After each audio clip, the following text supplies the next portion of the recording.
Arthur Pasquale, um rapaz com alma de artista. Ele tinha apenas 19 anos quando resolveu fazer uma viagem pela América do Sul. O destino o levou até o Peru, local que seria palco de um mistério que ultrapassou inúmeras fronteiras. O que pode ter acontecido com esse rapaz adorável que, de acordo com a sua família, tinha tanta sensibilidade artística? É possível que a vontade de conhecer o mundo o tenha levado até um fim trágico? Arthur Pasquale é um dos mais de 80 mil brasileiros que desaparecem por ano no Brasil. Pessoas diferentes de lugares diferentes, mas que têm em comum o fato de que passaram a fazer parte dos desaparecidos.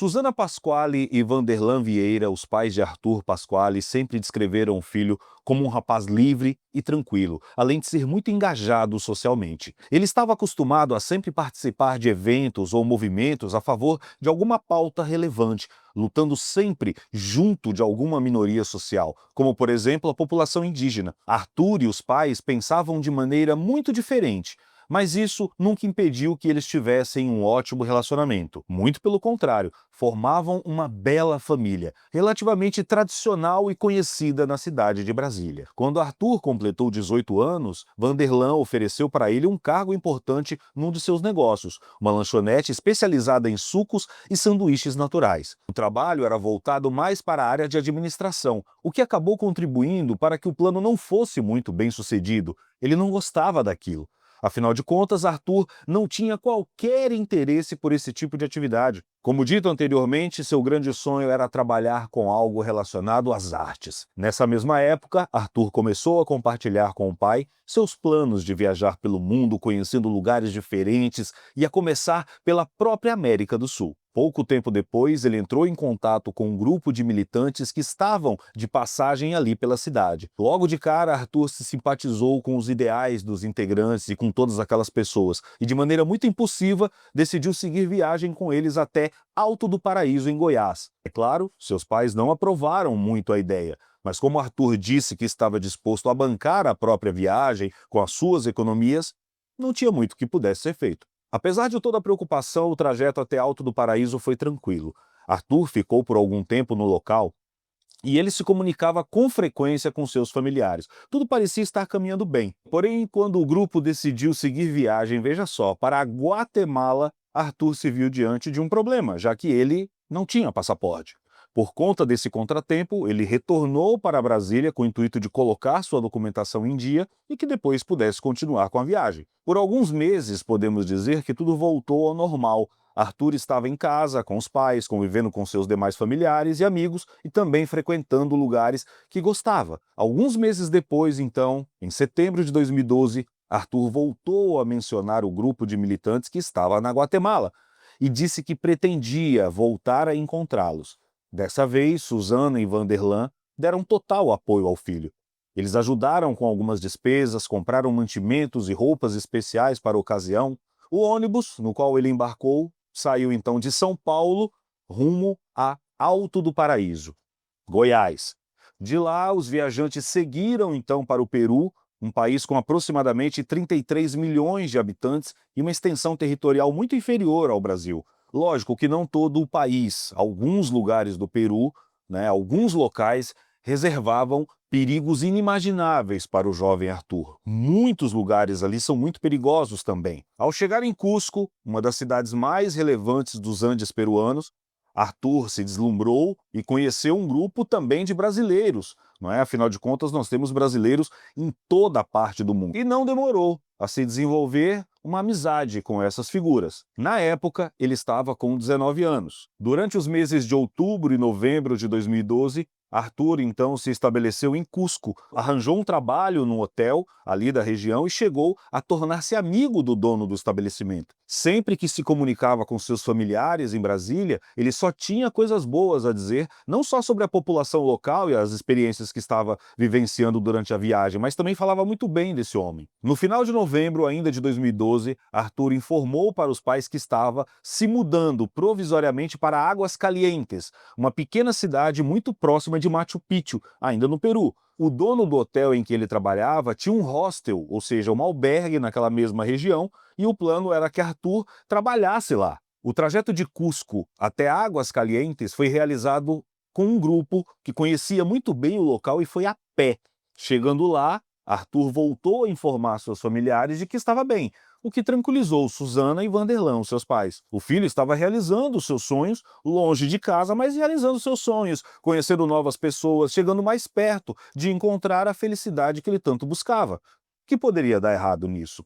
Que mal pode haver em alguém buscar os seus sonhos? Mas por volta de 20 dias após terem chegado em Águas Calientes, Arthur e esse grupo, ele enviou uma mensagem inesperada para sua mãe. Ele dizia que tinha bebido no dia anterior, o que acabou resultando numa briga com um amigo e dono do albergue onde ele estava hospedado. Não se sabe ao certo o teor desse desentendimento, mas o Arthur foi afastado do trabalho por conta disso. Claro, ele brigou com o dono do estabelecimento.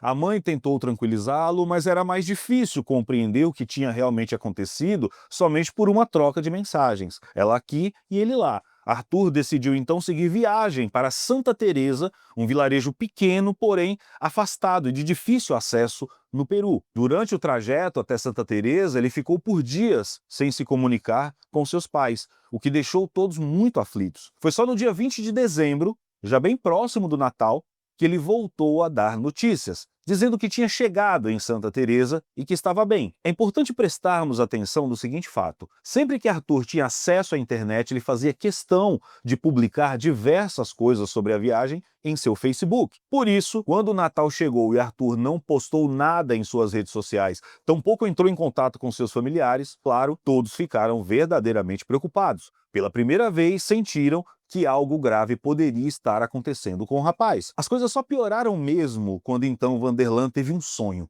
muito misterioso e até assustador, com o filho Arthur. Ao acordar, ele teve a certeza de que alguma coisa não estava certa com aquela situação. Susana, então, tentou contato com alguns dos conhecidos e colegas de trabalho de Arthur que ela tinha acesso, e todos afirmaram que ele devia estar bem, que a falta de notícias não era, talvez, motivo de preocupação. Talvez fosse por conta das festas de fim de ano, não é?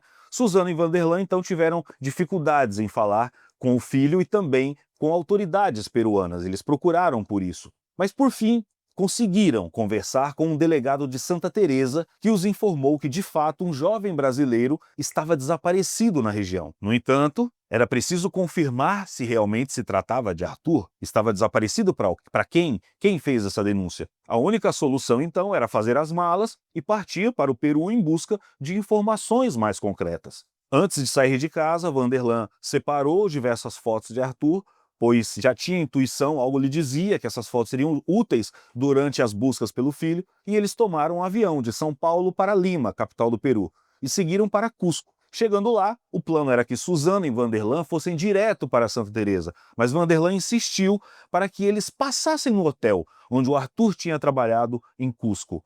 O proprietário, Sebastião, não estava no local. E enquanto Vanderlan começou a desconfiar da situação, Susana ainda acreditava que eles estavam em território amigável, que aquelas pessoas eram boas. Afinal, aquelas mesmas pessoas tinham ajudado Arthur, certo? Segundo ele. Quando Sebastião finalmente deu as caras, chegou no hotel, o casal ficou surpreso com a reação do homem, né? Ao que se sabe, eles eram amigos. Então, ao invés de ficar feliz por finalmente conhecer os pais do Arthur, o Sebastião se mostrou extremamente preocupado com a presença de Susana e Vanderlan, como se aquilo fosse um problema a ser resolvido, não algo a ser comemorado. O que imediatamente chamou a atenção de Vanderlan foi que Sebastião estava com poucos funcionários no hotel. Olha só, Mas mesmo assim, ele fez questão de acompanhá-los até Santa Teresa, uma outra cidade. Poderia parecer um sinal de amizade, mas uma vez, de acordo com Vanderlan, o que motivava aquela atitude não era empatia pela situação. Ele sentia que era algo mais, era algo maior que estava em jogo, como se Sebastião quisesse acompanhar os passos do casal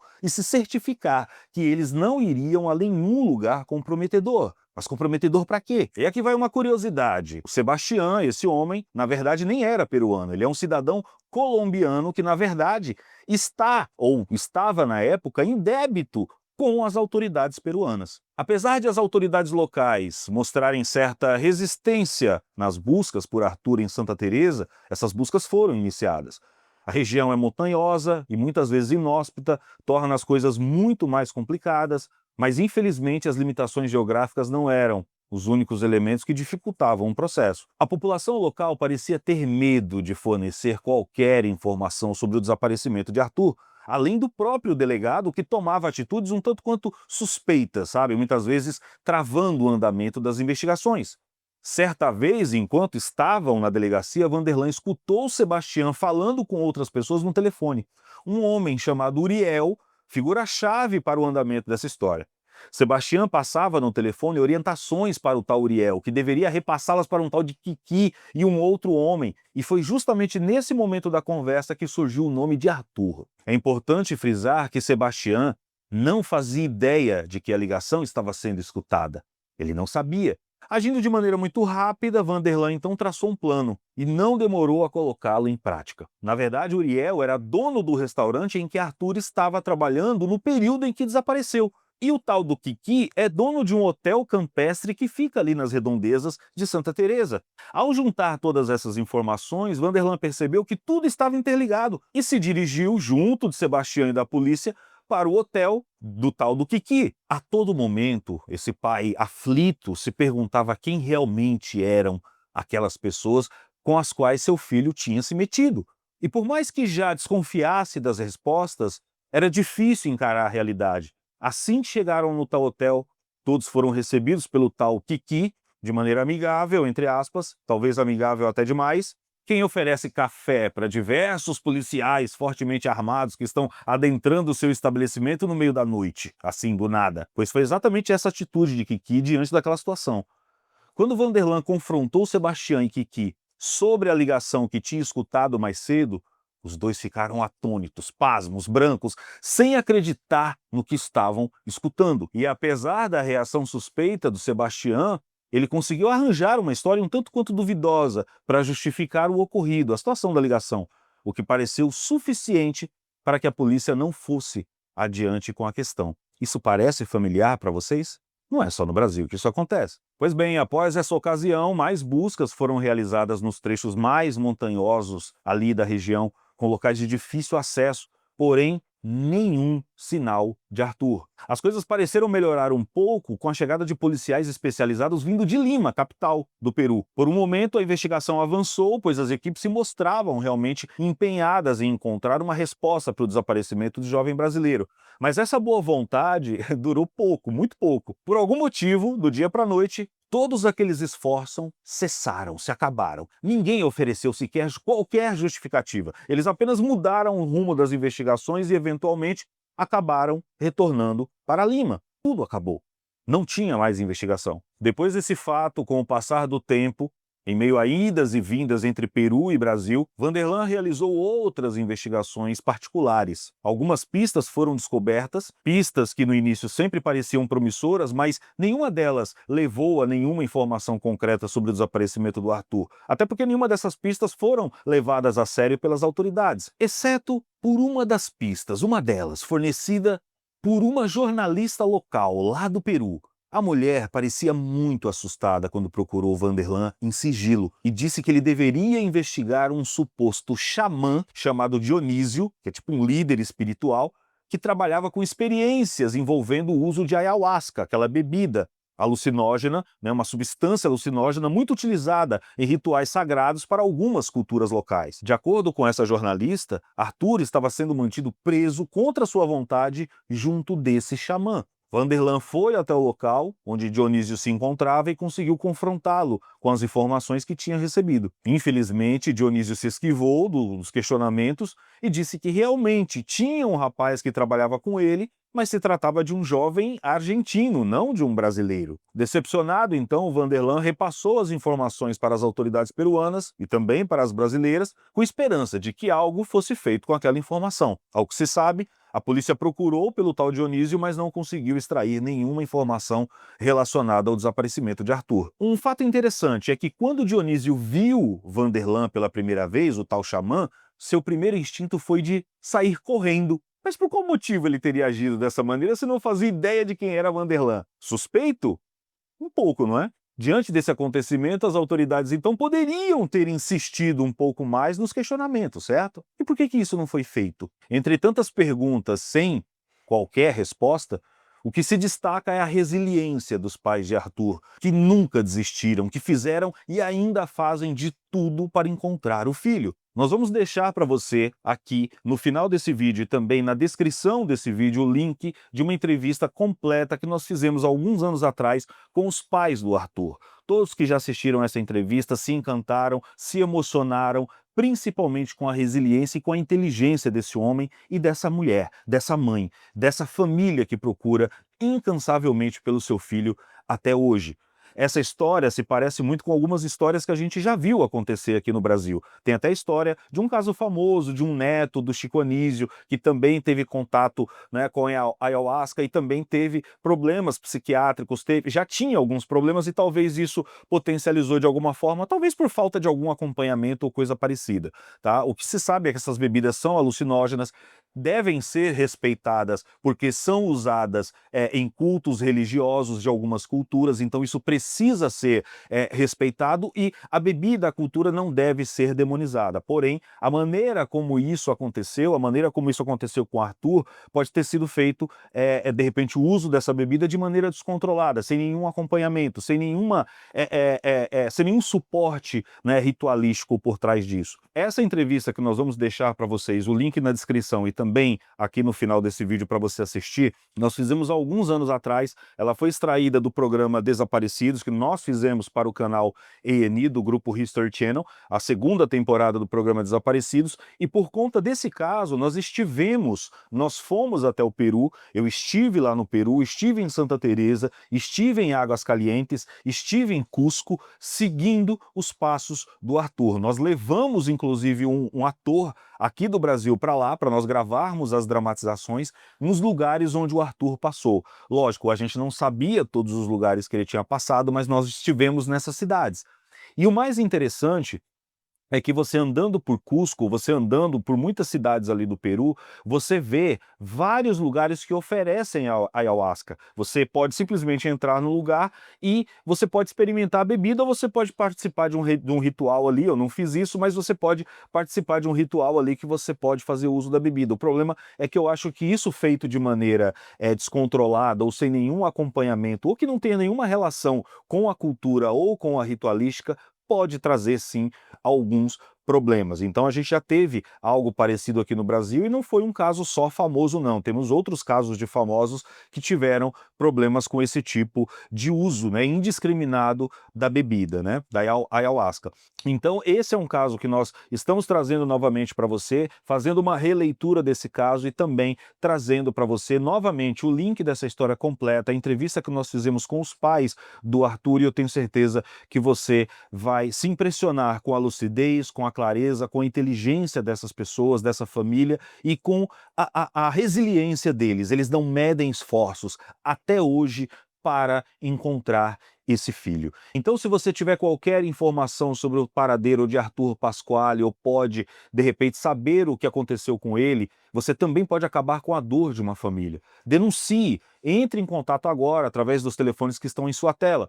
A sua colaboração será de muita importância e a sua identidade será mantida no mais absoluto sigilo.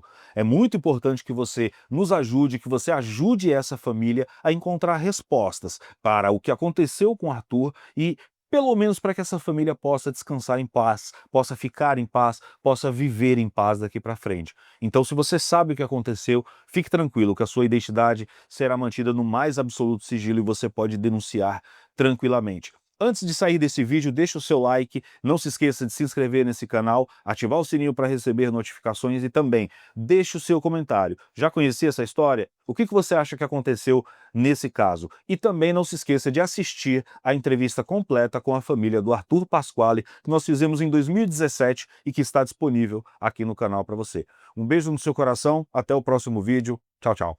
Eu me chamo Vanderlan, tenho 47 anos, sou técnico em administração e sempre trabalhei por conta própria como pequeno empresário.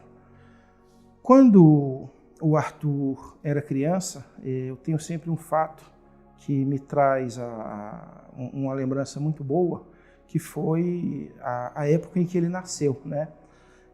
No dia do nascimento dele, estava tudo certo, houve um bom acompanhamento de um médico excelente, Dr. Duerno, amigo da família, e o Arthur não esperou para nascer. Ele nasceu ali na cama, sem enfermeira, sem médico, sem nada, porque ele disse, não, vai ser só daqui 2 horas. E eu presenciei o nascimento dele, ele nasceu já com um cordão umbilical ao pescoço, eu não sabia o que fazer, saí nos corredores gritando, já nasceu, já nasceu. E de repente já veio uma enfermeira, chama o médico que ele está com o cordão umbilical preso ao pescoço, mas dali a pouco ele chorou, demorou um pouco para chorar e tal. Falei, bom, meu filho, você já nasceu lutador, já venceu essa batalha aí, e isso sempre me trouxe a certeza de que ele era bastante destemido, né? A outra lembrança muito interessante que eu tenho do Arthur é de que ele era ou é ainda, pode ser, né? Nós não temos nenhuma certeza nem de uma coisa nem de outra, uma pessoa que ia vencer na vida, né? Ao modo dele, muito diferente do que eu considero vencer na vida. Ele sempre muito ligado às artes, eu particularmente gosto, mas acho que é muito difícil, acho que é quase uma loteria. Mas isso ele não se importava. Então, as pessoas que são assim, eu valorizo muito, porque é ter muita coragem no mundo de hoje, você querer viver de arte. E ele dizia, se você ama alguma coisa, lute por isso com todas as suas forças. Isso ele disse uma vez dentro do carro e ficou gravado para mim. Biologicamente, o Arthur foi o único filho que eu tive, mas todos são meus filhos, nós sempre tivemos uma convivência maravilhosa com todos. Mas dos meus 4 filhos, o Arthur é o que eu tinha menos paciência. Por quê? Justamente por ele ser muito livre, não me perguntar as coisas, já tomar decisões, fazer por vontade própria. Então a gente tinha sim uma certa, não vou dizer nem de dificuldade, mas uma diferença no modo de pensar, né? Mas isso até fortalecia o nosso relacionamento. A minha esposa, ela é muito amorosa e mais condescendente, né? Por exemplo, se ele tinha uma prova, eu achava que ele deveria estudar e não ir para uma festa. Então ele dizia, pai, eu vou passar na prova. E às vezes ele não tirava uma nota tão boa e eu ficava com medo, ele falava, tá bom. E passava uma semana inteira estudando e conseguiu passar no vestibular, né? Então, eu acreditava em um método, em uma metodologia de você estudar tantas horas e tal. Ele não, ele tinha um pensamento muito livre e ele achava que podia compensar, estudando mais e tomar 2 litros de café e resolver o problema assim. O Arthur sempre se diferenciou dos outros, né? Por exemplo, ele não foi correto a vida inteira, ninguém é correto 100% do tempo. Ele gostava de colecionar placas e estudava na Católica, aqui em Brasília, e ele começou a literalmente roubar as placas dos banheiros de alguns lugares para colecionar. Eu tive uma conversa séria com ele, falei que ele iria devolver aquelas placas, e nós fomos lá, conversamos, ele passou uma vergonha danada, e eu falei, olha, você promete que nunca mais vai fazer isso. E então, ele gostava de chamar a atenção. Ele sempre foi uma pessoa que se destacava no meio, na forma de vestir, no que ele fazia, no pensamento, mas nunca foi uma pessoa que se metesse em confusão, em briga, nunca teve desavenças, inimizades, muito pelo contrário. Mesmo os professores que às vezes reclamavam de alguma atitude dele, diziam, não, o Arthur é um menino maravilhoso, mas ele não pode fazer dessa forma, né? Então, isso foi desde a infância. Eu me recordo de um fato marcante. Estava no trabalho e trabalhava com publicidade e ligaram para mim e disseram: olha, seu Vanderlan, é uma coisa difícil, nós nem ligamos para sua esposa, mas o Arthur desapareceu.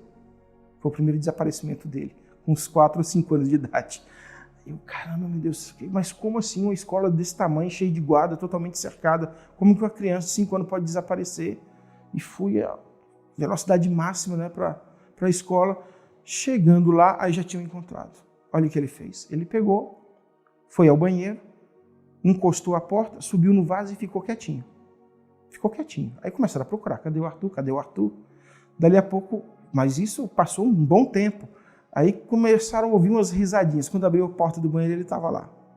Aí eu falei, meu Deus do céu, que menino danado. A imaginação dele era assim, terrível, né? Então, isso foi também marcante. Chegava para levar ele para a escola, as menininhas puxavam assim os pais, né? Aquele que é o Arthur, é aquele ali, ó pai. Mas, como eu falei, era sempre de... Ele era arteiro mesmo, mas de coisas que agradavam, que as pessoas faziam mais com que gostassem dele do que com que ele fosse malquisto. A minha natureza mesmo, eu sou um pouco fechado. Eu posso dizer assim, eu sou um pouco difícil de demonstrar sentimento e tal, mas demonstro algumas vezes, né? Já minha esposa é diferente. Ela já é mais aberta, onde ela vai, ela conversa com todo mundo. Eu brinco assim, Suzana, rapaz, vamos comer antes de você ir ao shopping, porque eu acho que ela conhece todo mundo de todas as lojas. Né? Mas sim, a gente eu conversava com ele, como converso com todos, mas não posso dizer que eu sou assim aquela pessoa super preocupada e extremamente amorosa, não. Mas sempre procurava demonstrar e dar o exemplo do que deveria ser uma pessoa correta. Quando ele falou que ia viajar, que queria ir para Guatemala com o pessoal e tal, como que você reagiu quando ele começou a chegar nessas conversas de querer fazer essas viagens? Eu tinha uma pequena lanchonete chamada Super Sucos. O foco principal eram sucos naturais. Eu fiz bastante estudo antes de abrir, né, sobre frutas e tal. E também fazíamos pizzas e sanduíches. E eu convidei o Arthur para que ele ficasse tocando lá, porque eu achava que estrategicamente, se eu me colocasse contra, não ia dar certo. Então eu quis atraí-lo e prometi a ele, olha, depois você começa tocando aqui, depois você passa a gerenciar. Não deu certo, não era o que ele queria. Mas em frente havia também uma senhora que tinha, e eu acho que ela tem até hoje lá, a Janete, uma loja que ela tinha mais de 5.000 LPs, e ele ama música. Né? Eu falei, olha, então ajuda essa senhora a catalogar, a gente combina um salário, alguma coisa. Eu procurei agir assim, como mineiro, comendo pelas beiradas, fazendo com que ele gostasse. Levei ele lá na casa dela, na loja. Ele amou, ele foi alguns dias, auxiliou na compilação dos títulos, na organização dos LPs, se deu muito bem com ela. Mas isso não foi suficiente. No final, eu fiz uma consulta íntima e eu disse, olha, se ele vai, é melhor abençoar do que fechar o coração. Então ele saiu daqui sob nossas bênçãos. Pedimos a Deus que o protegesse e ele foi tranquilo, com a família inteira. Apesar de ter abençoado, mas você tinha algum receio que alguma coisa passava pela sua cabeça que algo parecido com isso pudesse acontecer? Sim, passava. Eu fiquei um pouco temeroso porque eu não conhecia esse país. Como eu falei, eu disse para ele, falei assim, olha, você sabe, você está fazendo o caminho inverso, né? Primeiro a gente estuda, depois a gente trabalha, depois a gente se casa e aí a gente vai viajar e conhecer o mundo.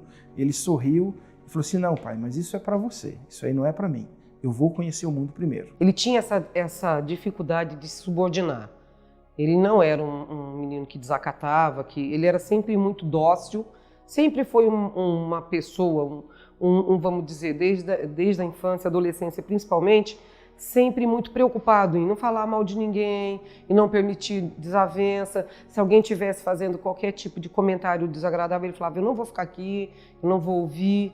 Ele era sempre assim, ele era tranquilo e evitava qualquer tipo de coisa que pudesse gerar uma energia negativa, uma situação assim.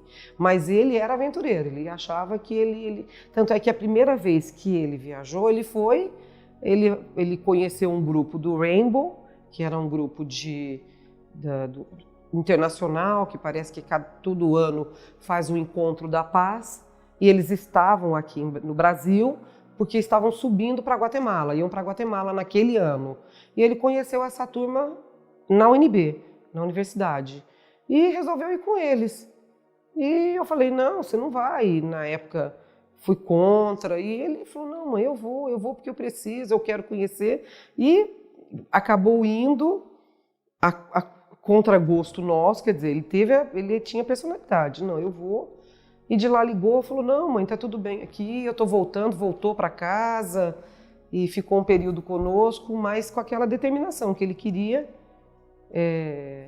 fazer esse percurso. Quando ele conheceu esses amigos na UNB, ele já chegou em casa, nós estávamos em casa, era uma tarde, já chegou com um grego e já disse assim para mim, posso lavar essa roupa aqui na máquina? Do rapaz Nick, o rapaz chamava Nick. Aí eu, pode. Ele chegou, nós estávamos até com os amigos do Felipe em casa. Pode. Por quê? Não, porque essa roupa seca hoje? Eu falei, não, essa roupa não vai secar hoje, tá? Não, então nós vamos ter que levar molhada. Aí era umas 5 horas da tarde de um domingo. Ele tinha passado a virada, porque ele estava com um grupo de amigos lutando pelos índios no Noroeste, que estava havendo uma construção de prédios num setor aqui chamado Noroeste, e tinha um local que era de índios. E ele estava lá acampado brigando pelos índios, né? Já tinha 2 dias. E aí ele voltou, nós estávamos lá sentados, ele voltou e comentou isso, e já entrou para o banheiro para tomar banho. E eu achei aquilo meio estranho, mas fiquei tranquila, fiquei ali conversando com a turma. Ele voltou, falou, mãe, preciso falar com você. Aí, vamos ali no quarto? Vamos. Ele falou assim, estou indo para Guatemala agora. Aí eu, como assim? Não, você não vai. O Vanderlan não estava em casa. Falei, não, você não vai. Não, mãe, eu vou para Guatemala, eu vou com esse grupo está lá na UNB, eles estão indo para Alto Paraíso, vão passar uns dias em Alto Paraíso e de lá eles vão subir, eu vou com eles, porque eu quero conhecer. Eu já tinha falado que eu ia, ele estava fazendo o primeiro semestre na UNB. Falei, UNB, como é que você vai fazer? Você vai deixar a UNB? Não, mãe, eu tranco, isso é muito importante. E daí comecei a chorar, fiquei muito nervosa, falei, você não vai. E ele tinha ganhado um prêmio de primeiro lugar pelo CCBB por um curta-metragem de 1 minuto, que era alguma coisa sobre 2012, o mundo ia acabar. E ele ganhou. E ele tinha um dinheiro, porque ele tinha ganhado esse prêmio, tinha ganhado não sei se era um iPad, alguma coisa assim, uma viagem, ele tinha o dinheiro. E eu falei, eu não vou te ajudar em nada, você não vai. Mas que nada, ele com aquele dinheiro ele foi. Eu caí de cama, passei assim uns 4 dias assim e ele não deu, foi com um amigo, pediu carona pro pessoal que estava comigo para ir até a rodoviária e de lá foi para Alto Paraíso. Aí nesse período o Vanderlan foi atrás, foi para Alto Paraíso e nós ficamos muito ruins e ele não deu notícia. O Vanderlan chegou a localizá-lo em Alto Paraíso, ele estava tranquilo, mas aquilo já me fez muito mal, já fiquei muito ruim. Passado uns 20 dias ele me ligou de lá. Falou, estou voltando, porque eu preciso de um passaporte para ir. Aí eu falei, como assim? Você não vai? Não. E eu já batendo ali, querendo que ele não fosse. Não, eu preciso de um passaporte, mãe, porque eu quero ir agora para Guatemala e lá eu vou precisar do passaporte. Mas como eu não tenho o serviço militar definido, eu preciso de fazer o serviço militar para poder tirar o passaporte, que ele estava em débito com 1 mês, alguma coisa. Aí eu falei, pronto, é a forma que eu vou ter de conseguir fazer ele ficar. Aí ele veio em abril, ficou abril, maio, junho, julho, e eu falei, estou conseguindo, estou mantendo, a gente já tentando ali fazer com que ele ficasse, e ele tranquilo. Fez o serviço militar, resolveu tudo, tirou o passaporte, mas não falou mais nada. Um dia em setembro ele falou assim, olha, tá saindo a caravana, tem uma caravana que está querendo se encontrar com o pessoal que já foi, porque nisso os amigos dele já tinham ido, e ele ficou para trás. Aí eu falei, ele não vai querer ir sozinho, e eu pensando assim, né? Aí ele falou, mãe, tem uma caravana que está saindo de São Paulo, dia 26 de setembro. Vai para Goiânia e vão subir, vão para o Peru e de lá vão para Guatemala. Você me ajuda? Me ajuda financeiramente? Eu não tenho condição. Aí eu pensei assim, conversamos, eu e o Vanderlan, falei, olha, melhor que a gente faça as coisas direito, porque do jeito que a gente foi tão ruim. e ele ficou 20 dias, eu fiquei muito mal porque eu bati de frente, não queria que ele fosse. Aí ele voltou e a gente saiu, comprou cápsula para limpeza de água, tênis que ele podia entrar na montanha, porque ele voltou debilitado, né? Ficou no meio do mato e falei, poxa, eu acabei não ajudando e não resolveu. Aí fizemos tudo certinho. Não, então nós vamos fazer tudo, pegamos capa, meia que era impermeável, que se ele entrasse com o pé dentro da água, ele não ficava doente, toda uma preocupação. Aí arrumei dinheiro para ele, tinha celular, mas ele tinha sempre um pensamento que não preciso de celular, eu estou tranquilo, sempre muito zen, achava que não era necessário. Tanto é que uma das coisas que uma pessoa nos falou quando nós já estávamos lá, já tinha ocorrido tudo e falou para nós, para mim, para o Vanderlan, num dos hotéis que a gente passou, que amigos brasileiros tinham visto ele, falou, Arthur não era para cá não, ele era muito inocente. Então o Arthur sempre foi assim, nada ia acontecer. Eu ainda brincava, meu filho, você tem peito de aço, você tem que tomar sempre cuidado, você não tem malícia, você acha que nada te acontece. E ele sempre é assim, muito, muito simples, muito, não vou dizer que é uma pureza, mas muito inocente naquele processo de que a vida não é daquele jeito. Aí foi com um grupo tranquilo, pessoas tranquilas, eu conhecia a pessoa que dirigia a caravana, e daí a gente mandou um dinheiro, que era um valor que tinha que pagar para a caravana subir, era um ônibus, não sei se você já viu, um ônibus do Rainbow, é um ônibus todo colorido, ele parece um arco-íris, a pessoa que o motorista chama Dom Nelson, são pessoas muito lindas, são pessoas muito simples, de São Paulo. Eles fazem sempre esse tipo de viagem alternativa, e daí ele foi com a turma. E daí foi passando pra gente. Saiu do Brasil, saiu de Goiânia no dia 26, entrou no Peru no comecinho de outubro, dia 4, e aí foi passando pra gente, sempre comunicando. Ainda falei, se você não me passar, se você não me informar, e ele sempre passava, sempre informava. Onde ele chegava, ele dava o local que ele estava, não por celular, naquela época não tinha o WhatsApp ainda, a gente recebia muito por mensagem do Facebook. Ele mandava, estou em tal lugar, estou hospedado em tal hotel, estou tocando em tal hotel, vou ficar aqui mais um tempo. Aí quando ele chegou em Cusco, que aí já era outubro, meados de outubro, a turma estava com ele e um grupo voltaria para o Brasil, o outro iria para Guatemala, dessa caravana. E ele falou, mãe, acho que eu quero ficar por aqui mais um pouco. Gostei muito da cidade, tem algumas pessoas do Brasil, ele conheceu algumas pessoas de Belo Horizonte, a gente conhecia alguns, assim, ficamos amigos pelo Facebook, ele sempre comunicando. E ele falou, vou ficar por aqui. E acabou que ele se separou do grupo que ele havia ido, mas ficou com uma turma de brasileiros em Cusco. Ficou um período lá, ficou até 23 de novembro de 2012. Aí mandou uma mensagem, falou, olha, eu tô querendo ir para Machu Picchu. O dono do hotel que eu tô trabalhando, que ele tocava, era barman nesse hotel em Cusco, é dono de um hotel em Machu Picchu. E eu tô querendo ir para lá, ficar lá um pouco com ele. É um hostel que ele tem lá. E na época ele quis ir caminhando, e eu falei, não, ainda falamos, a gente paga a passagem, não, a gente não quer perder a oportunidade de ir caminhando, foi com uma namorada, foi com mais amigos e fotografou ao longo da estrada, foram caminhando até Machu Picchu, a gente mantendo um contato. Chegou em Machu Picchu, passou pra gente a informação, certinho, estou aqui, deu o nome do hotel, deu o nome do dono do hotel e ficou por ali. E aí ele ficou mais ou menos uns 15 a 20 dias. Um dia ele mandou uma mensagem dizendo, bebi demais,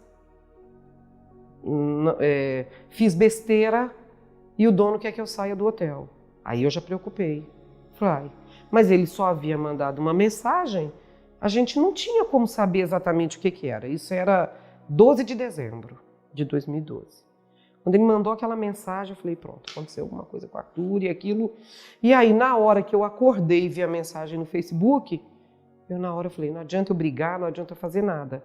Aí eu falei, não, filho, tenha calma, vá tranquilo. Aí ele ainda escreveu assim, eu vou para as montanhas. Eu vou para as montanhas. Só que a gente aqui no Brasil não sabia exatamente onde era isso. Sabia que ele estava em Águas Calientes, que era a cidade que atrai os turistas para Machu Picchu. sabia o nome da pessoa e de uns amigos dele, só isso. Mas aí a gente já começou aquele... Não, aconteceu alguma coisa, por que o Arthur falou isso? E a gente não sabia de nada, e ele passou uma semana sem dar notícia. Daí foi muito ruim. A gente entrava em contato com um, com o outro, e aí, estão sabendo do Arthur? Não, tá tudo tranquilo. Ele foi acampar, tá tudo tranquilo. Quando foi dia 20 de dezembro, ele mandou uma mensagem. Aí todo mundo, ai, ufa, graças a Deus ele está tranquilo, porque ele tinha passado, foi o período mais longo que a gente não tinha contato. Mas como ele estava no interior do Peru, lá não tinha internet, não tinha nada, foi para onde nós fomos. Era muita montanha, era um vale, então você não tinha como comunicar. E aí ele chegou e falou, eu estou aqui em Santa Teresa, estou bem, estou quase gerente, estou tranquilo. Brincou. E aí a gente ficou tranquilo, que foi... Para nós foi o dia 21, nós recebemos a mensagem no dia 20 à noite, mas tinha o fuso horário de 3 horas, quer dizer, ele mandou no dia 20 à noite e nós só vimos no dia 21 de manhã. Foi a última vez. Aí fiquei tranquilo, aí ficamos tranquilos em casa, todo mundo tranquilo. Não, graças a Deus, tá tudo bem, o Arthur tá tranquilo, ele comunicou, tá tudo bem, e ficamos tranquilos. Como ele costumava mandar só por Facebook essas informações, a gente ficou no aguardo. Ele postava muita foto, e aí, tranquilo. Quando foi no Natal, ele não postou nada. Aí a gente estranhou, mas o Arthur não postar nada no Natal? No dia 26 a gente já ficou muito preocupado. Aí nós já... Não, aí no dia 26, eu lembro como se fosse hoje, era uma quarta-feira, depois do Natal, a gente ligou para uma amiga dele, que era uma amiga brasileira, que era uma amiga argentina, que trabalhou com ele em Machu Picchu, no hostel que ele tinha ido para lá. Aí ela falou, não, o Arthur foi para Santa Teresa, tá tranquilo, já combinou conosco de voltar no Ano Novo, vai passar o Ano Novo aqui com a gente. Aí eu falei, nossa, mas eu fiquei tão preocupada, porque ele me mandou uma mensagem dizendo que ele tinha feito besteira aí no hotel e que daí... O Sebastian, que era o dono, pediu para ele sair. Não, ele se desentendeu com um amigo do Sebastian. Mas tranquilo, tá tudo bem. Mas só foi aquilo. A gente não sabia de nada, a gente foi. Aí naquele dia de noite eu liguei, ela falou, não, fica tranquilo, porque se acontecer qualquer coisa, o Sebastian vai até Santa Teresa, que é pertinho daqui, e vê se ele tá bem lá. Tá. Aquilo não aconteceu. Quando foi dia 28, o Vanderlan sonhou. Ele acordou de um sonho muito ruim e falou, aconteceu alguma coisa com o Arthur. Eu sonhei que você carregava o Arthur no carro, num ônibus, que a gente ia atrás dele e que ele já estava sem as mãos e que ele estava com o corpo solto da cabeça e que falava, eu estou bem, mas eu preciso de ajuda. Eu estou vivo, mas eu preciso de ajuda. Na hora que o Vanderlan falou isso, a gente já ficou... Não, então aconteceu, não é possível. Não vamos permitir. Aí já começamos, aí eu, o Vanderlan, Felipe, a gente já começou a tentar entender o que era Santa Teresa, que a gente não sabia nem o que era. A gente sempre ouviu falar das cidades, nunca tinha saído do Brasil, mas para nós o que existia era Machu Picchu. Aí começamos no mapa e procura pelo Google Maps e Google Earth, não existia, só via mata, porque Santa Teresa era um vilarejo que tem 3 ruas. 3 ruas. Quer dizer, difícil de uma pessoa assim desaparecer e ninguém saber nada. Então foi a primeira coisa que a gente estranhou. Conseguimos um contato de uma pessoa que era dono de um hotel em Santa Teresa, ligamos para ele, ele já falou na hora, não, realmente. Tem um jovem que está desaparecido aqui, um brasileiro. Tem como? Sabe o nome? Não sabemos o nome. Não sabemos o nome. Não, mas como que a gente fica sabendo se é o nosso filho, o que aconteceu? Vou dar o telefone do delegado. E aí deu um celular do delegado, se era sexta-feira à noite já, e a gente já procurando passagem, não conseguia, era final de ano, já era dia 28 de dezembro. No sábado nós conseguimos falar com esse delegado, não sabíamos falar castelhano, foi assim, tudo muito complicado, tentava mandar e-mail para entender. O delegado meio que sabia do caso, mas não, estou aqui, não, parece que sim, mas não estou sabendo de nada. Um descaso tremendo, e nós ficamos sem saber de nada. Naquele dia a gente não sabia como agir, naquele dia. Fomos na Polícia Federal, a Polícia Federal estava de recesso, porque a gente não tinha nem passaporte, a gente não sabia que não precisava, para a América Latina, não sabíamos de nada. E aí não tínhamos, fomos atrás da polícia, a polícia nos indicou que ligássemos no Itamaraty, tinha um plantão, esse diplomata de plantão no Brasil entrou em contato com um cônsul no Peru, que também não fez nada, nada. Nem comunicou, não se interessou, não deu resposta para a gente, nada. Viajamos assim. Eu já estava com a intuição que alguma coisa estava errada. Alguma coisa não se conectava naquela história. Essa questão do Arthur ir para a montanha, acampar, não. O que eu fiz?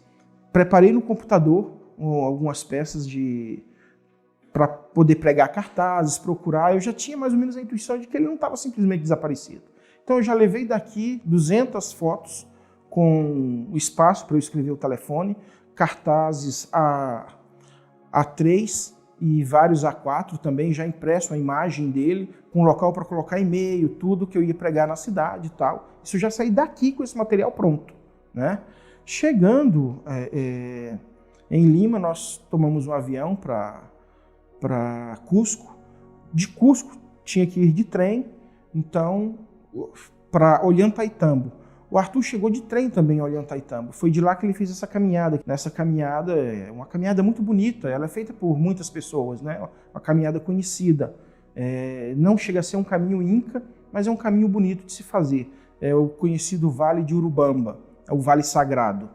Então ele queria fazer esse caminho, fotografando, filmando e tal. É um caminho bonito mesmo. Quando nós chegamos, eu ainda tive uma conversa com a minha esposa, e eu disse, olha, nós não vamos para Santa Teresa. Eu quero passar primeiro no hotel onde ele trabalhou. Quero sentir a energia de lá. Quero falar com aquelas pessoas. Porque o correto era irmos direto para Santa Teresa. Mas eu disse, não, quero chegar no hotel. Chegando no hotel, o rapaz não estava lá, o proprietário, Sebastião. Primeira coisa que eu olhei, tinha assim na parede um quadro com a quantidade de vagas. E então eu contabilizei, eu acho que eram 22 vagas ou 26. Né? Bom, não me recordo exatamente o número. E eu perguntei quanto em média se pagava e qual era a lotação. E se era lotado o mês inteiro. O pessoal deve ficar assim, por que esse cara está perguntando isso, né? E tirei a conta. Como eu te falei, eu sou técnico em administração. Eu falei assim, se ele lotar isso aqui, ele não paga as contas. Então o negócio dele é outro. Você entendeu? Isso é uma coisa que eu ali já descrevi na hora. Tem alguma coisa errada. Aí já falei, minha esposa não gostou. Falou, bem, pelo amor de Deus, as pessoas são boas, ajudaram o nosso filho. Eu já não via com bons olhos. A outra coisa que me chamou muito mesmo a atenção, quando ele nos viu, ficou assim, ao invés, a reação que eu esperava era, poxa, que bom, que maravilha, os pais do Arthur aqui, eles não são amigos? Não, vocês vão ajudar. Não, eles pareciam sempre muito preocupados e todo o tempo me perguntavam, quais são seus planos? O que você vai fazer? Isso não são perguntas de um amigo, sinceramente não. A outra coisa que me chamou a atenção, que eu achei muito estranho, ele já tinha sido desfalcado pelo Arthur, aquela amiga argentina também havia saído, ou seja, ele perdeu 2 funcionários. E ele se propôs a ir conosco e ficar quantos dias fosse necessário. Então o hostel ficou sem 2 funcionários e sem o proprietário. Aí ele, quando chegou em Santa Teresa conosco, ele telefonou para essa argentina e a Paula chegou lá. Ela veio, acho que ela estava em Cusco, e veio ajudá-lo no hotel e ficou no hotel. E nesse hostel que ele tem e tal. Depois eles trocaram. Ele ficou acho que uns 3 dias conosco ali mais uns 4 dias ali em Santa Teresa, né? E eu sempre percebia que ele não estava preocupado com o Arthur. A grande preocupação dele era com o que eu ia fazer. E eu fiquei assim meio tenso com aquela situação, né? Eu então falei para minha esposa, olha, essas pessoas aí, elas não são pessoas boas. E aí ela ficou muito brava comigo e tal, e a gente tinha que fazer uma declaração já, que aí eu comecei a forçar, né, a polícia. Nisso chegou uma equipe da Rede Globo, lá em Santa Teresa, para acompanhar o caso e tal, e o Sebastião saiu de cena, mas chamou uma outra pessoa, e eu senti que essas pessoas, que aí foi a Paula também, juntamente com um outro camarada, o que eles estavam ali mais era vendo os nossos passos e comunicando para o Sebastião o que estava ocorrendo, né? Saímos dessa localidade e começamos a fazer buscas ali por perto e tal, E eu comecei a desconfiar daquilo. Eu falei, olha, essa coisa não está legal. Isso aqui não vai sair nada.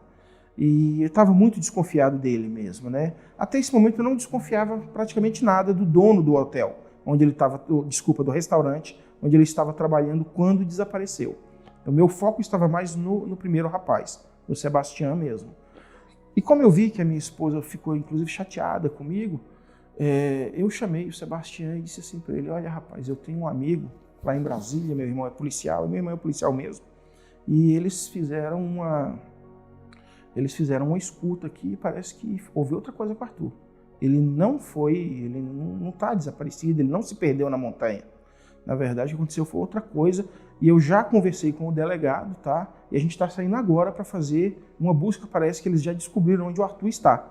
Ele está sequestrado, está preso num determinado lugar, e ele ficou assim, não queria ir. Eu falei, não, tudo bem, se você não quer ir, mas eu não contei nada para minha esposa, nem ela não sabia. Antes de conversar com ele, eu estive na delegacia e conversei com o delegado e disse que eu precisava de alguns homens para conversar na cidade. Eu estava meio temeroso de ir sozinho. Ele negou prontamente, disse que não podia, que eu ia assustar as pessoas. Eu falei, olha, eles não precisam estar armados, só porque eu mesmo tenho medo de perguntar sozinho. Então eu gostaria de ter uns policiais comigo e tal. E ele, então, disse não. Aí eu liguei na embaixada, já tinha um conhecimento, falei com um rapaz, não me recordo agora o nome, acho que era Cláudio, era o vice-embaixador, o vice-cônsul. E o vice-cônsul conversou com o chefe dele ligou e disse para ele organizar os homens. Eu, beleza, tá dando certo. É que eu mudei a ordem das coisas. Primeiro eu fiz esse passo. Voltei sem falar com a minha esposa, apanhei o Sebastião lá, e ele falou, não, então tá bom, eu vou indo, vai na frente, eu já sei onde é a delegacia. Ele nos alcançou no meio do caminho, e eu pensando, como que eu vou fazer agora, né? Porque eu montei esse negócio, não sei no que isso vai dar. E eu vi que ele estava tentando o tempo inteiro ligar, fazer uma ligação no celular, e ele não conseguia. A rede lá é muito ruim. Como eu sabia que a rede era muito ruim, eu já me antecipei e havia comprado um celular especial que ele administrava 4 chips, das 4 operadoras. Eu cheguei para ele e falei assim, rapaz, olha só, tem esse celular aqui, você pode ligar para quem você quiser, tem mais de 100 soles aí de crédito, no mínimo uns 80 soles. Liga para quem você quiser. Aí ele ficou me olhando assim, meio desconfiado. Eu falei, olha, eu tenho uma reunião com o pessoal que a gente vai sair para tirar o Arthur de onde ele está, você pode ligar para quem você quiser. A comissaria, né, chama comissaria delegacia lá, na verdade, tinha um vidro fumê. Então, quem está de fora não podia ver completamente o que estava lá dentro, mas via parcialmente. Eu chamei, reuni os homens e comecei a falar sobre futebol com eles. Então, parecia que era reunião. Ele olhou lá de fora e eu o tempo inteiro olhando para ele, né? Ele olhou lá de fora e percebeu que eu estava fazendo uma reunião, que eu conversava, gesticulava, fazia coisas e tal. Ele virou de costas. Quando ele virou de costas, eu falei assim, dá licença que eu tenho que falar com meu amigo. E eu me encostei nele. E eu ouvi claramente quando ele gritava lá no telefone, né? Dizendo, Uriel, llama Kiki, habla para Kiki sacar Arthur de allá. Ou seja, Uriel, telefona para o Kiki e fala para o Kiki tirar o Arthur de lá. Eu falei, então pronto, a minha desconfiança é real. Isso, inclusive, está no processo. Isso está nos autos, né? A partir do instante em que eu ouvi aquela conversa do Sebastião ao telefone, para ficar bem claro, né? O Uriel era o dono do restaurante onde o meu filho estava trabalhando por último. O Kiki, eu já tinha tomado conhecimento no dia anterior de quem era, porque eu tive a felicidade de estar no restaurante do Uriel quando uma pessoa telefonou para ele. E ele atendeu, habla Kiki. Kiki era o dono de um hotel chamado Eco Quechua. Esse hotel ficava ali nas proximidades, coisas de 5, 6 minutos de carro de Santa Teresa.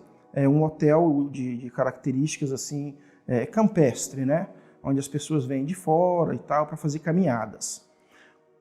Em um lapso de tempo, de segundo, eu concatenei tudo. Eles estavam todos interligados e estavam por trás do desaparecimento do Arthur. O Sebastião até então não havia percebido que eu estava atrás dele, ouvindo a conversa. Eu voltei para a comissaria, respirei fundo e pensei, o que eu vou fazer? Chamei então o comissário Louça e disse para ele, olha, eu já sei onde está meu filho, pode ficar tranquilo, eu sei do que está, agora nós precisamos sair daqui agora.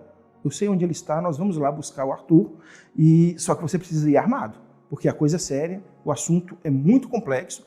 Aí ele ficou, vou, não vou, chamou o oficial, disse, não, eu não vou, vai você. Aí foi o oficial, uns 4 homens de metralhadora, pistola, todo mundo armado. O Sebastião, eu falei, não, você vai também. Coloquei ele não sabia que eu tinha ouvido ele falar.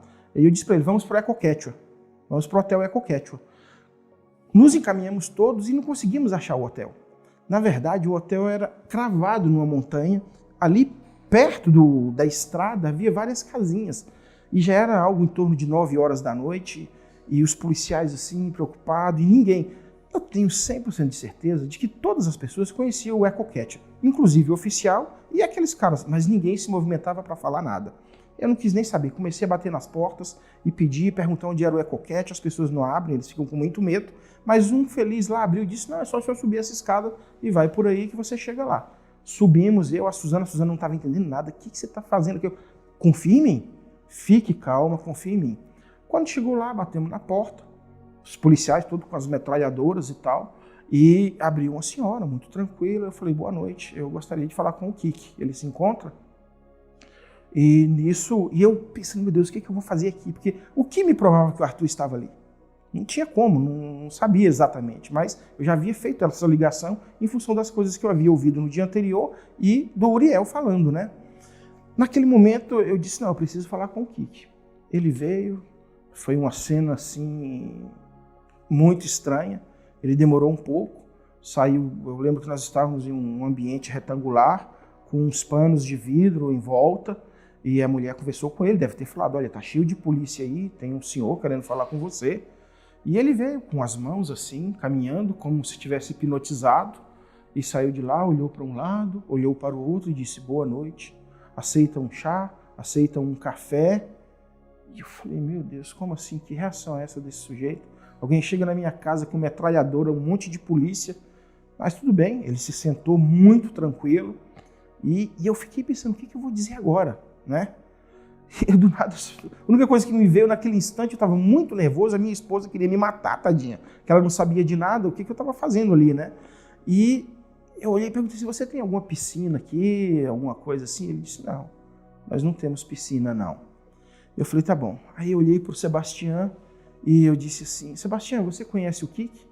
E ele disse, não. Kiki, você conhece o Sebastião? Não. Eu falei, você, Kiki, é amigo do Uriel? Não. E você, o Sebastião, você é amigo do Uriel? Não. Conheci o Uriel agora, acabei de conhecer ele, não tenho nenhum laço de amizade, nós não nos conhecemos. E o Kiki falou, só conheço por nome, ele não é meu amigo, né? Eu falei assim, você está mentindo. Você está mentindo, porque você conhece assim. Você telefonou agora para o Uriel, falou para ele telefonar para o Kiki e tirar o Arthur de algum lugar, e nisso,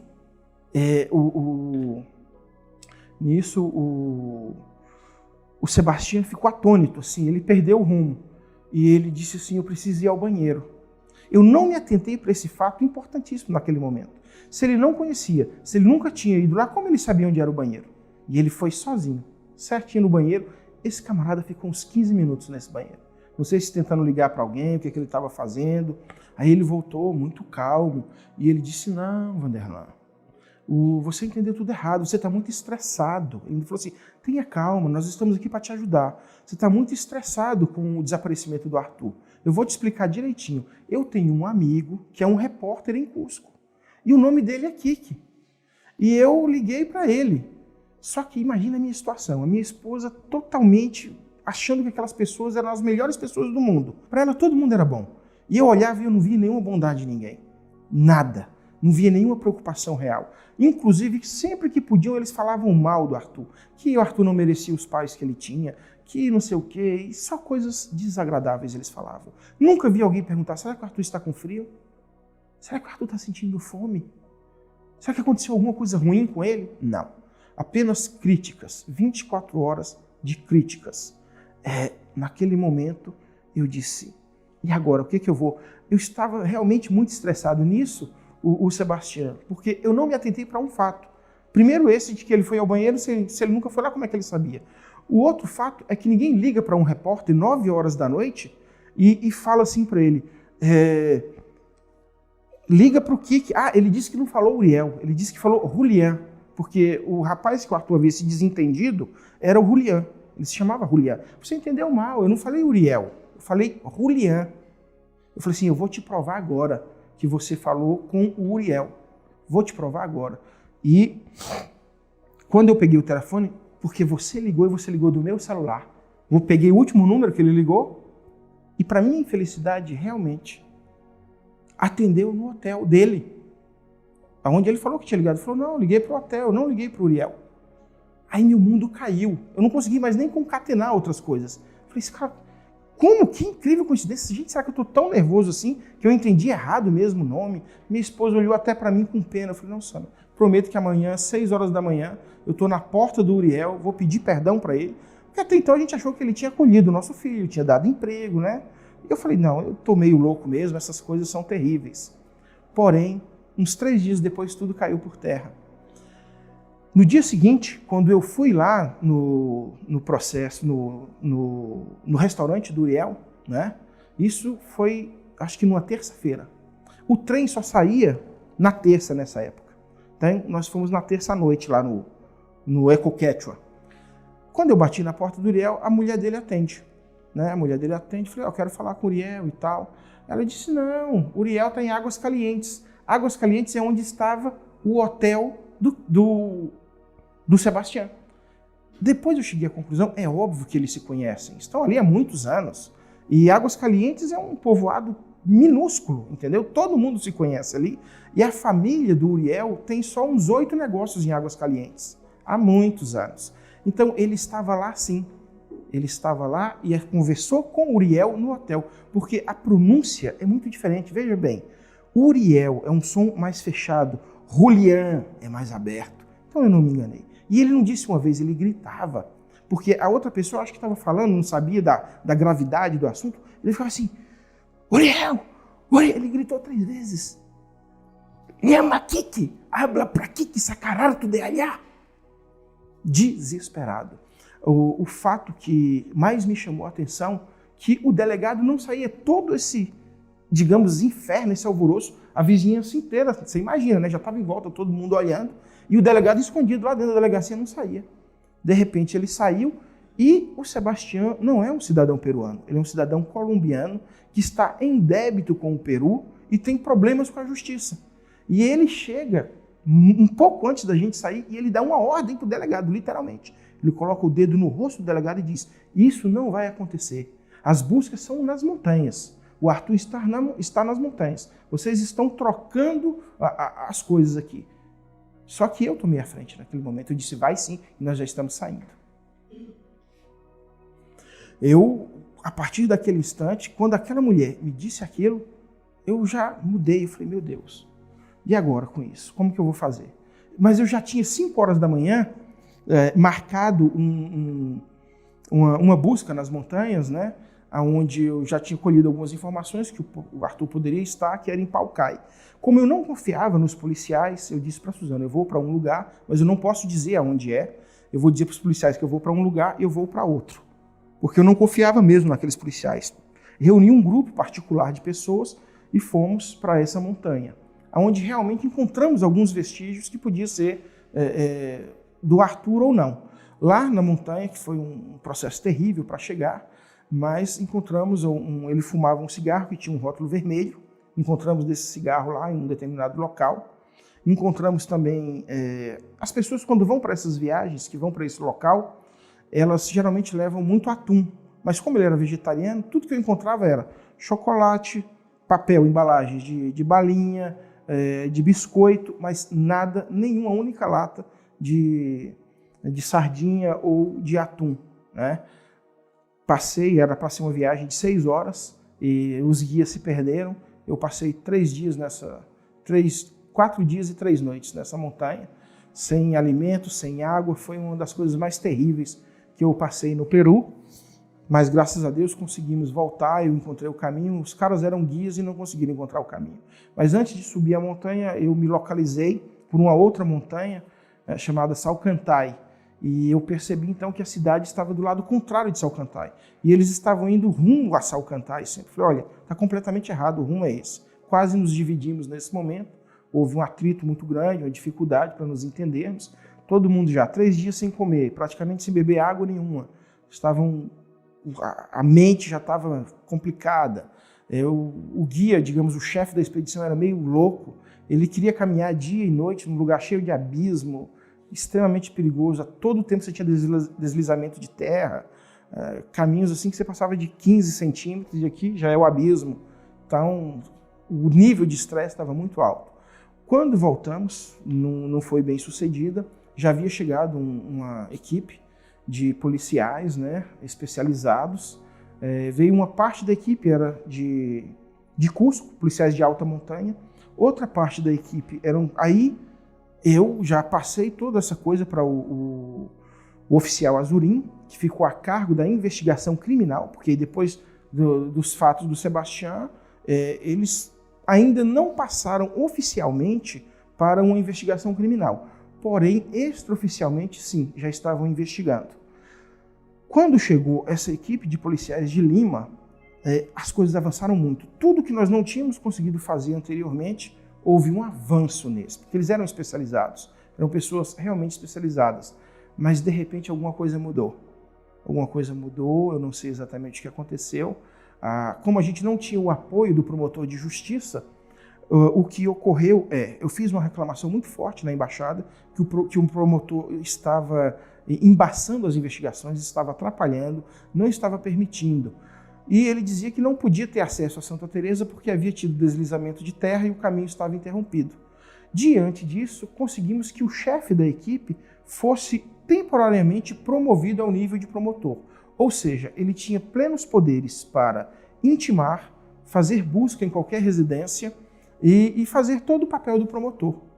Mas, lamentavelmente, ele simplesmente parou e desviou a atenção e disse: não, vamos voltar para Paucai. Vamos fazer uma nova busca em Paucai. Aquele primeiro lugar que eu fui, que havia encontrado alguns vestígios e tal. E no momento eu falei, bom, ele deve ter conhecimento de informações que eu não tenho, porque nós nos encontrávamos com ele pela manhã e no final da tarde. Ele me fazia perguntas a mim, a minha esposa, e fato é que mudou totalmente a rota e fui para a montanha mais uma vez.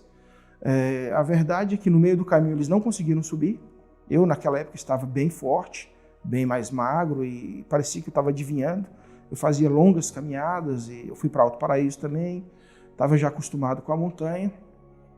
E os 2 oficiais ficaram, e eu fui com mais 4 suboficiais e conversamos com algumas pessoas que viviam lá naquela montanha. Eles viviam isolados mesmo, eles chamam de Lapuna, e viviam nesse local, mas não obtivemos nada, nenhuma informação. Eles fizeram um bom trabalho de investigação, revistaram a casa inteira e entraram nos cômodos todos. Só vivem 4 famílias lá, né? São todos ligados à mesma família, na verdade, como tios, avós e sobrinhos. Voltamos e acabou o tempo deles, eles só podiam ficar 1 mês. Tentamos que eles ficassem, porque havia realmente evoluído as coisas, mas eles retornaram para Lima. Antes de retornar para Lima, eles me disseram: olha, aqui não vai acontecer nada. O poder do Peru está em Lima. Você deve ir, venha para Lima, que nós vamos te ajudar. Nós também já estávamos bastante estressados, eu e minha esposa. Eu adquiri algumas outras informações particulares, contratei pessoas que não eram ali da região, infiltrei essas pessoas em vários lugares, colhi e cruzei várias informações que me levaram ao norte do Peru, né? Cheguei ainda em Santa Teresa a descobrir que havia um rumor muito forte de que o Arthur teria sido vendido por 100 mil soles para uma pessoa na região de Atalaia, e eu fui em busca disso. Chegando em Atalaia, eu fui fazer a busca, procurei na cidade inteira. Fomos abordados, eu e o guia que foi comigo, por um indígena que confirmou que o Arthur estava por lá e que, inclusive, havia conversado com ele, né? A senhora do hotel onde eu fiquei hospedado também disse que ela falou: olha, eu não posso garantir 100%, mas eu vi uma pessoa por aqui. Eles têm lá uma figura chamada tenente-governador, que é uma espécie de líder comunitário, né? Mas é um líder comunitário com poderes legais. Por exemplo, fica sob o encargo do tenente-governador a análise das contas do alcade, que é o prefeito. Esse camarada se solidarizou comigo, gostou muito da história, e ele disse: olha, ficou preso mesmo um rapaz aqui 3 dias, e me levou no lugar do cativeiro. Falou, inclusive eu fiquei sabendo que ele estava só tendo aqui direito a comer pão e beber água. Ele ficou 3 dias aqui, mas eu não posso... Enfim, ele não disse quem o prendeu, foi uma informação, eu inclusive tinha isso tudo filmado, mas posteriormente eu perdi essas informações em Lima, num suposto assalto. E, bom, eu já havia desistido, já havia uns 10 dias que eu estava lá, pronto para ir embora, só estava esperando o meu amigo retornar de um outro lugar de Satipo, um lugar chamado, não de Satipo não, desculpe, me esqueci, os nomes são, acho que de Molhepata, não. Me perdoe, me lembro agora o nome. São os nomes complicados, mas que também havia notícia que o Arthur havia passado por lá. Pessoas haviam dito, então nós nos dividimos. Ele foi para esse local e ia chegar pela manhã, em torno de umas 10, 11 horas da manhã. Então eu fiquei aguardando que ele chegasse. Mas às 5 da manhã alguém bateu na minha porta. Se tratava, uma moça disse, se identificou como repórter, que estava ali na cidade fazendo um trabalho sobre tráfico de pessoas, mas que ela não podia se identificar. Quando ela abriu a bolsa, eu não vou dizer aqui, que eu não quero atrapalhá-la, eu identifiquei que um selo pregado dentro da bolsa dela de uma empresa de notícias peruana. E ela falou assim, olha, meu chefe me ligou e disse para eu sair daqui agora, para eu destruir todo o material que eu tenho, sem questionar nada, e que eu vá embora. Mas eu sei do caso do seu filho, não te procurei antes, porque eu não queria vincular uma coisa à outra, e as minhas ordens eram não falar com ninguém, mas está aqui um bilhete, você procura essa pessoa e fique de olho nela, que você vai chegar até o seu filho. Seu filho está aqui, ele está escravizado, mas ele não está escravizado por algemas nem por correntes, ele está escravizado por ayahuasca. Vá atrás disso que você vai achar o seu filho. Eu falei, mudei os planos e disse, vamos permanecer. Mais alguns dias consegui achar a pessoa que ela falou, coloquei alguém investigando e descobri uma tribo chamada Unini Cascara, onde havia um xamã de nome Dionísio que cobrava de pessoas vindas principalmente da Europa, são pacientes terminais, pessoas que já estavam desenganadas pela medicina, com Alzheimer avançado, com mal de Parkinson avançado, com doenças degenerativas de vários tipos. E esse xamã prometia uma cura através de uma cerimônia espiritual de vários dias com a erva lá chamada ayahuasca. E a informação que eu tinha, né, é de que o Arthur estaria aí fazendo um trabalho de forma involuntária, forçado, né, e onde ele fazia as traduções, que ele falava razoavelmente bem o inglês. Então, eu tentei encontrar esse senhor Dionísio e não consegui, montei uma estratégia. No terceiro dia, eu sabia que aqueles índios gostavam muito de jogar futebol e levei para lá uns presentes, algumas coisas que eles gostavam, bastante cerveja. Quando eles já estavam altos, eu peguei uma caixinha e disse, agora aqui eu tenho um presente especial. Esse aqui é para o Dionísio. Esse aqui é para o Dionísio. E eles foram lá e buscaram o Dionísio, mas eu não disse quem eu era, nem falei meu nome, nem nada. E foi um momento de muita tensão. Quando ele me avistou, parecia que ele já me conhecia, que ele tentou correr. No que ele correu, eu corri atrás dele e peguei ele pelo braço. Eu até me arrisquei muito, porque eles podiam se revoltar, e nesse dia eu estava sozinho, né? Então foi quando eu olhei nos olhos dele e disse, eu sei que você entende o que eu estou falando. Perfeitamente. Eu falei em castelhano, ele dizia que não entendia. Eu falei, sim, você entende um pouco de francês, você entende um pouco de inglês. E eu quero saber onde está o meu filho. Aí falei para ele, todo mundo aqui diz que ele estava aqui, que estava trabalhando com você. Quanto você quer para me devolver ele? Fala o preço, o que você quer? Ele disse que não, que inclusive ia me ajudar na busca, que ele se sensibilizava, mas que quem estava lá era um argentino. Eu não acreditei nisso, mas eu não podia fazer nada. O que eu ia fazer? Eu não sou policial nem nada. Não confiava, vou ser sincero com você também, na polícia, nem dali. E fiquei sem saber o que fazer. Peguei aquelas informações e continuei um plano. Falei, agora eu preciso fazer algo para minar esse camarada e descobrir onde está o Arthur, né? Mas os recursos financeiros se acabaram e, mais uma vez, eu tive que retornar para o Brasil. Depois disso, entrei em contato com a embaixada, expliquei tudo, conseguimos, então, sensibilizar algumas pessoas que, na época, nos ajudaram e nos levaram até a presidente do Brasil, na época, Dilma Rousseff, que, diante de todas as coisas apresentadas, eu mandei bastante material para o consulado e ela fez uma carta. À época, estava havendo uma reunião do BRICS em Brasília e o presidente Ollanta Humala, então presidente do Peru, estava lá.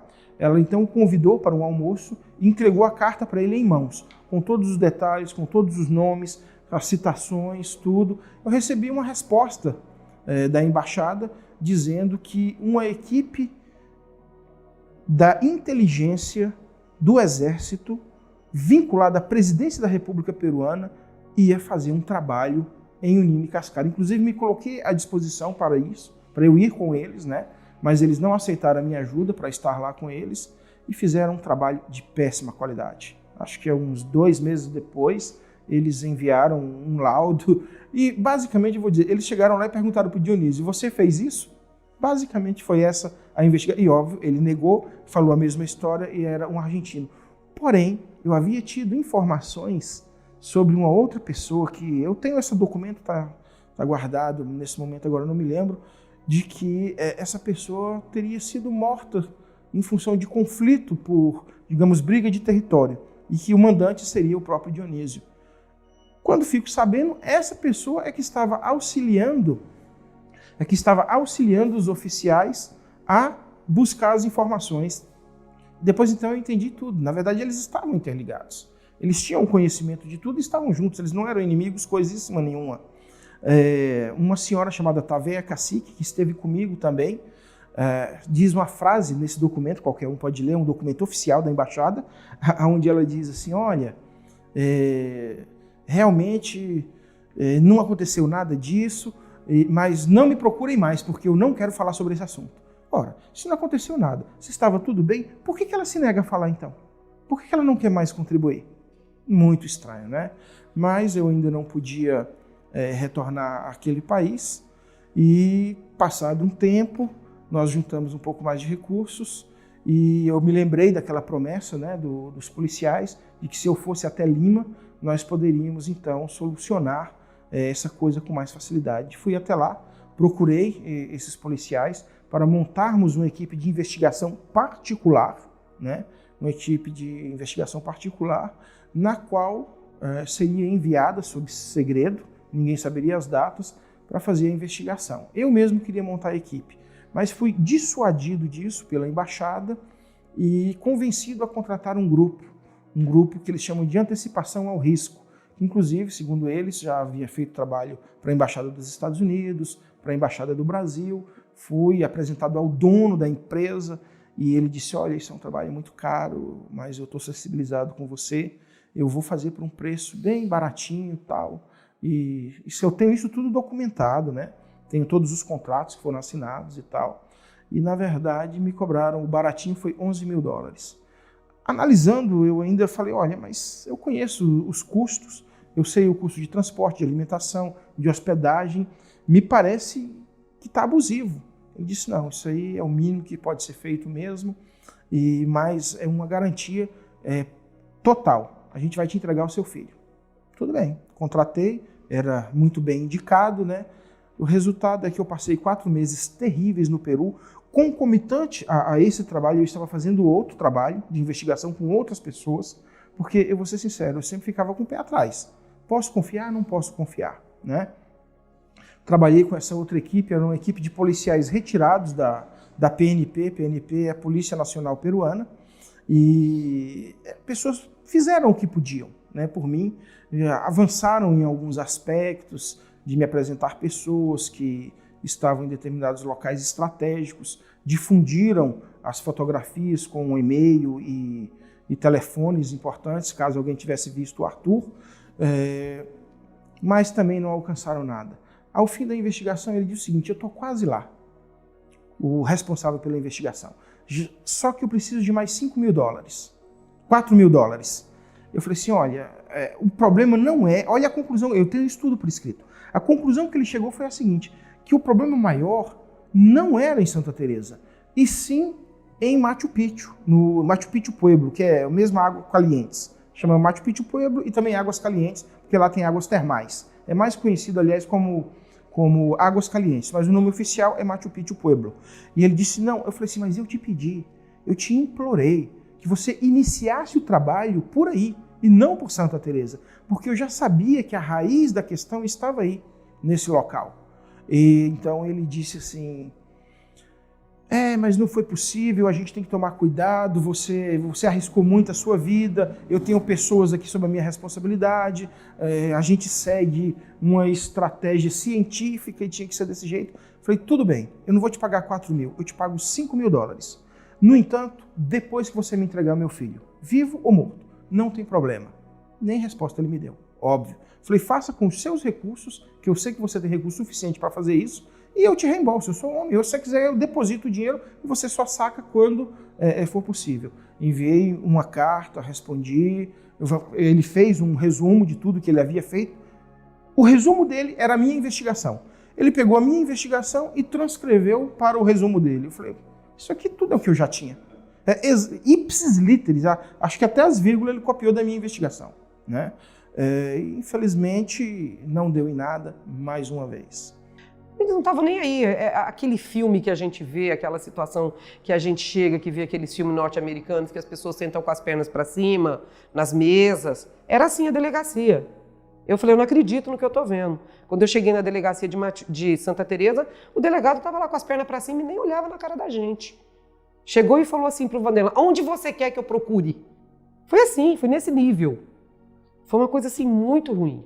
Então a gente ficou vendido. Peraí. Só que isso aconteceram outras coisas antes. Antes de acontecer, o que eu senti? Nós estávamos no Brasil, já era dia 28, 29, já estávamos para viajar. E eu resolvi fazer uma prece.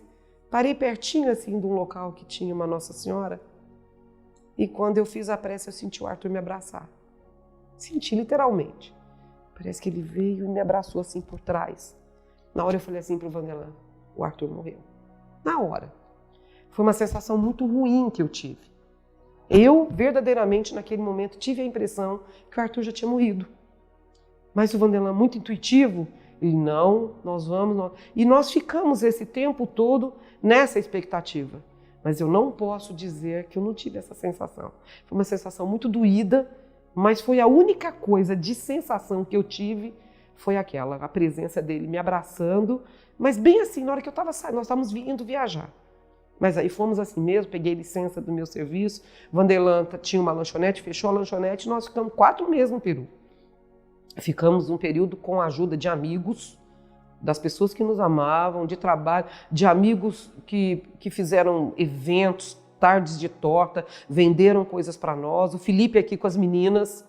Então a minha casa foi uma coisa abençoada, porque todo mundo foi ajudar lá em casa, que o Felipe ficou sozinho com as meninas. Quer dizer, as meninas nessa época tinham 15 anos, o Felipe já era adulto, mas era, né? Quer dizer, e aquela sensação de que o Felipe sempre dizia que ele tinha a sensação que a gente talvez não voltaria pela própria situação que a gente enfrentou lá. Nós tivemos ameaça, ele foi ameaçado várias vezes, né?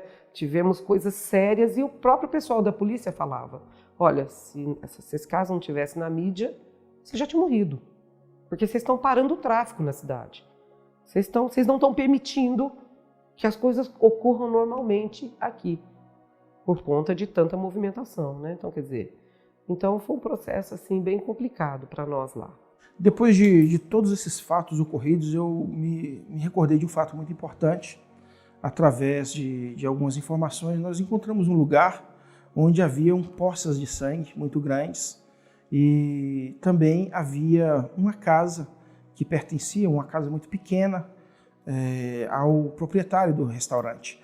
E nós tínhamos muito interesse que fosse feito testes de luminol para saber se havia também vestígios de sangue nessa casa. Porque nesse local que eles chamavam lá um lugar de criar peixes, né? Que eles chamam lá de truchas, eles chamam criadeiro de truchas. Nesse local eu havia encontrado muito sangue e fazia uma conexão, havia uma ponte que você chegava de lá de Santa Teresa, atravessava um rio razoavelmente grande e chegava nesse local. Esse sangue eu tinha sempre assim a impressão que poderia ser do Arthur, né? E também ligava a questão de alguém ter ouvido os gritos na época em que o Arthur estava lá nessa outra casa. Então eu comecei a mentalizar, eles podem ter começado a machucar ele, a bater nele na casa e levado ele para esse outro lugar e batido mais, pode ser que ele fugiu ou não. mas uma coisa assim muito forte que ficou foi a luta que nós tivemos depois de quase 3 anos é que conseguimos fazer o exame de luminol, né, para coleta de DNA. Mas como já havia passado tanto tempo e o material foi lavado a casa, eles identificaram sim poças de sangue tanto na casa como nesse outro lugar, mas não foi conclusivo o exame de DNA, então ficou assim sem a gente saber. Ficou apenas definido que era sangue humano, mas não definiu de quem seria e não foi possível, em função da deterioração. O que você pensa hoje, o que você sente hoje que pode ter acontecido com o seu filho?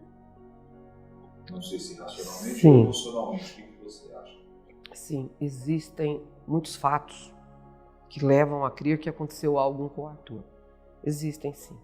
Existe a forma como esse rapaz, que o Sebastião, se desesperou quando viu que a gente estava tentando descobrir alguma coisa.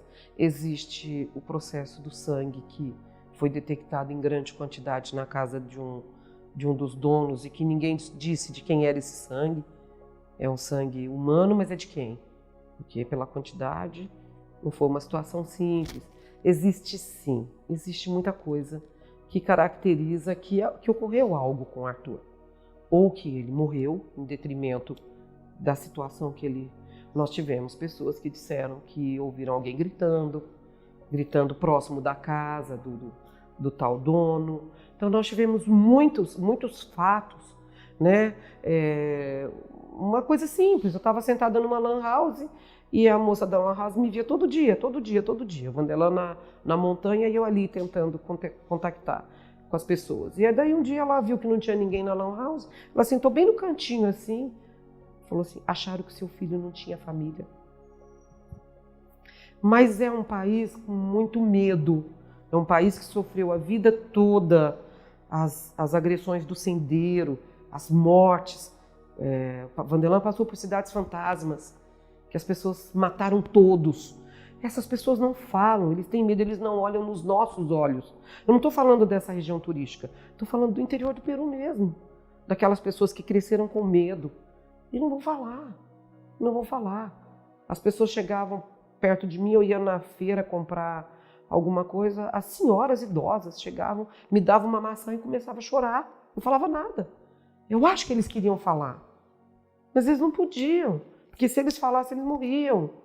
Né? Então, às vezes a gente chegava, a gente chamava de albergue, que era o lugar que a gente ficava hospedado, e um dia tinha uma senhora bem idosa sentada no chão, mandou me chamar, eu e o Vandelã, a gente chegou e ela falou, pergunte para as crianças, pergunte aos ninhos. Por quê? Porque ela queria me falar algo, falar para nós, mas ela sabia que ela não podia. Então a gente saía pesquisando, procurando criança, tentando. Então, quer dizer, a gente viveu um processo, muitos quiseram nos ajudar, muitos, mas eu acho que é muito difícil. Eles não iam falar, né? Até o próprio promotor, chegou a dizer que não ia fazer ir na nossa audiência, porque ele estava com um problema intestinal. Claro que não. Ele estava com medo de perder a família dele no momento que ele se expusesse naquela situação, né, com a gente. Então, quer dizer, né, realmente, eu acho que aconteceu algo com a Arthur. Eu acho. O que você faria se o seu filho entrasse pela porta? Nossa, que pergunta. Eu acho que isso era o que eu mais queria. Porque o que acontece hoje? Eu sinto, e aí nada contra todos os que eu amo, meus filhos, mas é como se a gente tivesse faltando alguma coisa. Né? É a sensação que eu tenho que eu não vou ser feliz. Eu não consigo ser feliz sem o Arthur, né? Então, eu nunca liguei para dinheiro, eu sempre comento isso em casa. Eu nunca fui ligada para ter coisa, para sair, para viajar, para ter dinheiro, nunca. Mas eu acho que, e às vezes eu me sinto assim, será que eu tenho o direito de pedir isso? Não sei. Eu não sei o que ele precisa. Eu não sei o que a minha família precisa hoje. De repente ela precisa disso, para estar unida, né? Então eu acho que seria muito bom